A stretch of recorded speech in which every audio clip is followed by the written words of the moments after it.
أنا اسمي السيد عبد الفتاح، صحفي مصري ورئيس مركز القاهرة للدراسات الكردية ودار نفرتيتي للنشر. بحكم أن أنا صحفي متخصص في الشؤون الكردية، أسست مركز القاهرة للدراسات الكردية عام 2013، وهو يعتبر المركز العربي والمصري الوحيد المتخصص فقط في الشؤون الكردية. ثم بعد ذلك أسسنا دار نفرتيتي لتكون مهمتها الرئيسية نشر الكتاب الكردي في مصر والمنطقة العربية.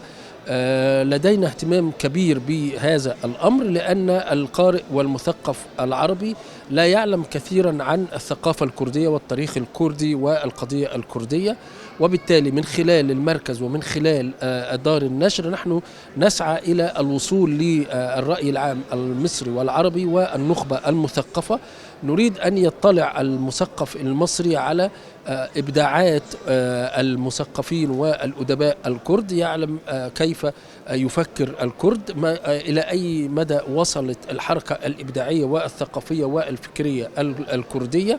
وبالتالي هذا هو هدفنا الأساسي. استطعنا أن ننشر ما يقرب من 90 عنوان ما بين الفكر والسياسة والأدب، سواء رواية أو شعر أو مسرح أو مجموعة قصصية، وننشر لجميع الإخوة الكرد من جميع أجزاء كردستان الأربعة، وأيضا من أوروبا. لدينا إنتاجات متميزة لأدباء كبار مثل حليم يوسف، مثل طه خليل، وأيضا كتب في التراث والفلكلور الكردي للأستاذ حيدر عمر، وكتب في علم الاجتماع للدكتور محمد زينو، وأيضا لدينا كتب في الفكر السياسي سواء لمختلف التيارات أو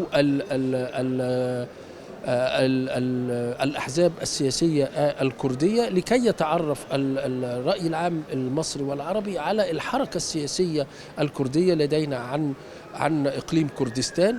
بنسعى إلى أن ينتشر الكتاب الكردي في مصر، ولذلك بنحرص أيضا على المشاركة في المعارض الدولية. شاركنا في معرض القاهرة، وشاركنا في معرض بني غازي ومعرض طبرق، وبعد أسبوعين تقريبا هنشارك في معرضين في تونس.